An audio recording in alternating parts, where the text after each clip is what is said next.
God is true channel में आप सबका स्वागत है। सुनते हैं गणेश जी और होई माता के व्रत की कथा को। एक बुढ़िया थी, उसका एक बेटा और बहू थी। वे बहुत गरीब थे। बुढ़िया माई हर रोज गणेश जी की पूजा करती थी। गणेश जी हर रोज बुढ़िया से कहते, बुढ़िया माई कुछ मांग ले। बुढ़िया कहती, मैं क्या मांगूं? तो गणेश जी बोले, अपने बेटे से पूछ ले। तो बेटा बोला, माँ धन मांग ले। बहू से पूछने लगी तो बहू बोली, सासू जी पोता मांग लेना। बुढ़िया ने सोचा कि दोनों अपने मतलब की मांग रहे हैं, सो पड़ोसन से जाकर पूछें। वह पड़ोसन से जाकर बोली कि गणेश जी मेरे को बोले कुछ मांग ले। तो पड़ोसन बोली, पगली क्यों तू धन मांगे, क्यों पोता मांगे? थोड़े दिन की जिंदगी है, अपनी सुंदर काया मांग ले। घर आकर बुढ़िया सोचने लगी कि बेटा बहू भी राजी हों, उनकी भी माननी चाहिए। दूसरे दिन गणेश जी आए और बोले, बुढ़िया माई कुछ मांग। बुढ़िया ने कहा, मुझे सुंदर काया दे, सोने के कटोरे में पोते को दूध पीता देखूं, अमर सुहाग दे, निरोगी काया दे, भाई दे, भतीजे दे, सारा परिवार दे, सुख दे, मोक्ष दे। गणेश जी ने कहा, बुढ़िया माई तूने तो मुझे ठग लिया, सब कुछ मांग लिया, अब जैसा बोला है वैसा ही हो जाए। और गणेश जी अंतर ध्यान हो गए। अब बुढ़िया माई के यहाँ सब कुछ वैसा ही हो गया। हे गणेश जी महाराज, जैसा बुढ़िया माई को दिया वैसा सब किसी को देना। एक दिन गणेश जी महाराज चुटकी में चावल और चम्मच में दूध लेकर घूम रहे थे कि कोई मेरी खीर बना दो। सब ने थोड़ा सा सामान देखकर मना कर दिया। तो एक बुढ़िया बोली, ला बेटा मैं तेरी खीर बना दूँ। और वह कटोरी ले आई। तो गणेश जी बोले कि बुढ़िया माई कटोरी क्यों लाई, टोप लेकर आ। अब बुढ़िया माई टोप लेकर आई और वह दूध से भर गया। गणेश जी महाराज बोले कि मैं बाहर जाकर आता हूँ, जब तक तू खीर बनाकर रखना। खीर बनकर तैयार हो गई। अब बुढ़िया माई की बहू के मुंह में पानी आ गया। वह दरवाजे के पीछे बैठकर खीर खाने लगी तो खीर का एक छींटा जमीन पर गिर गया, जिससे गणेश जी का भोग लग गया। थोड़ी देर के बाद बुढ़िया गणेश जी को बुलाने गई तो गणेश जी बोले, बुढ़िया माई मेरा तो भोग लग गया। जब तेरी बहू ने दरवाजे के पीछे बैठकर खीर खाई तो एक छींटा जमीन पर पड़ गया था, सो मेरा तो भोग लग गया।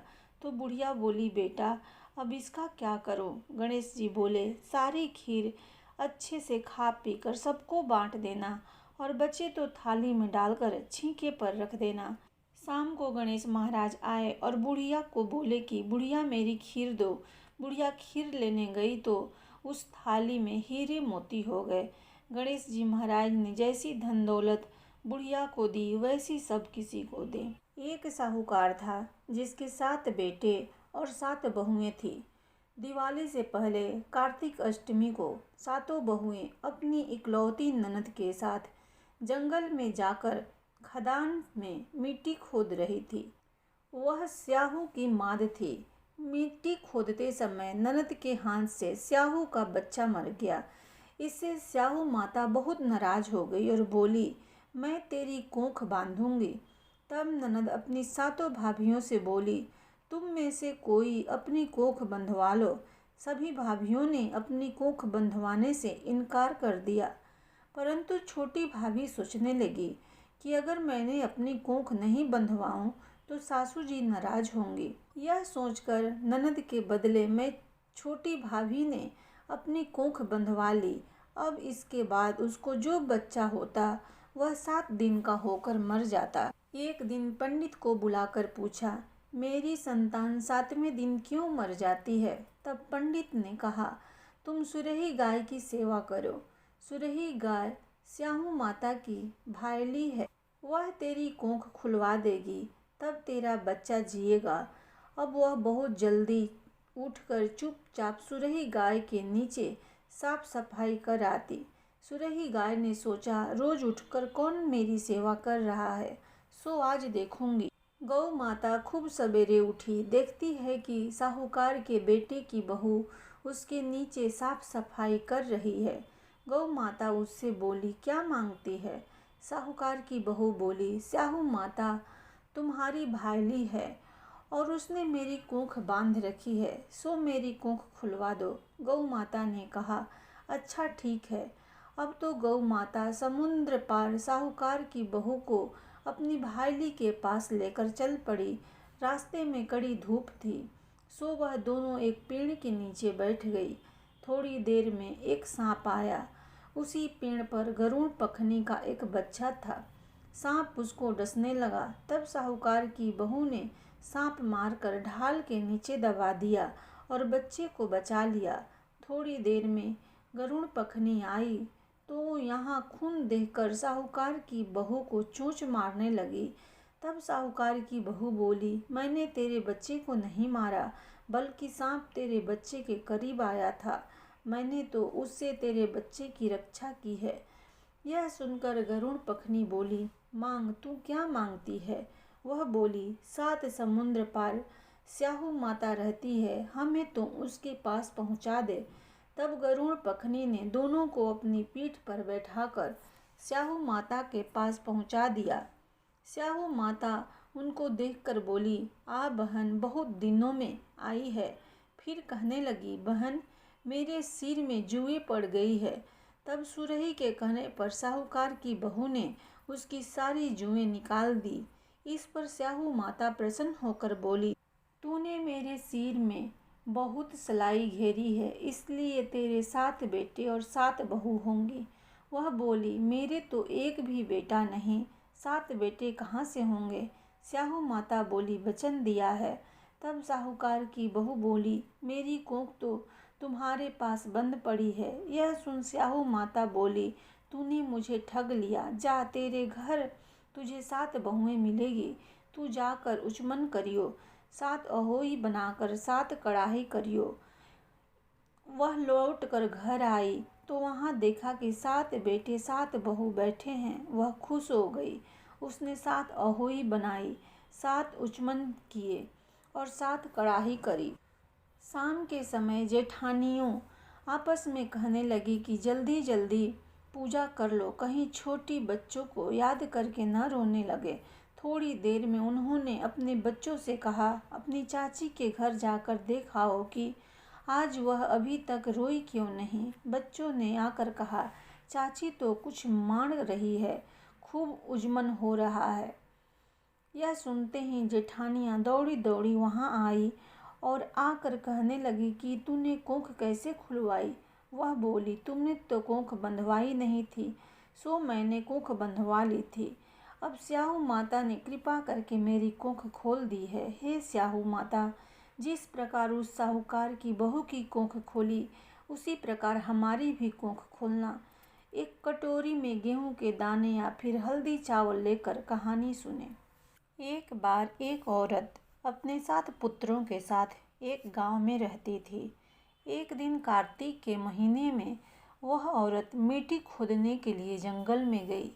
वहां पर उसने गलती से एक पशु के शावक की अपनी कुल्हाड़ी से हत्या कर दी। उस घटना के बाद उस औरत के 7 पुत्र एक के बाद एक मृत्यु को प्राप्त हो गए। इस घटना से दुखी होकर उस औरत ने अपनी कहानी गांव की हर एक औरत को सुनाई। एक बूढ़ी औरत ने उस औरत को यह सुझाव दिया कि वह माता अहोई अष्टमी की आराधना करे। पशु के शावक की सोते हुए हत्या के पश्चाताप के लिए उस औरत ने शावक का चित्र बनाया और माता अहोई अष्टमी के चित्र के साथ रखकर उनकी पूजा करने लगी। उस औरत ने 7 वर्षों तक अहोई अष्टमी का व्रत रखा और आखिर में उसके 7 पुत्र फिर से जीवित हो गए। जय अहोई माता मैया, जय अहोई माता, तुमको निस दिन सेवत हरि विष्णु धाता। जय अहोई माता, ब्रह्माणी रुद्राणी कमला, तू ही है जग माता। सूर्य चंद्रमा ध्यावत नारद ऋषि गाता। जय अहोई माता, माता रूप निरंजन सुख संपत्ति दाता। जो कोई तुमको ध्यावत नित्य मंगल आता। जय होई माता तू ही है पाताल वसंती, तू ही शुभदाता। कर्म प्रभाव प्रकाशक जग निधि से त्राता। जय होई माता जिस घर थारो वासो, वाहि में गुण आता। कर न सके सोई कर ले मन नहीं घबराता। जय होई माता तुम बिनु सुख न होवे, पुत्र न कोई पाता। खान पान का वैभव तुम बिन नहीं आता। जय होई माता शुभ गुण सुंदर मुक्ता, चिर निधि जाता। रत्न चतुर्दश तो कोई नहीं पाता। जय होई माता श्री होई माँ जी की आरती, जो कोई जन गाता। उरि उमंग यति उपजे, पाप उतर जाता। जय होई माता मैया जय होई माता। प्रेम से बोलो होई माता की जय।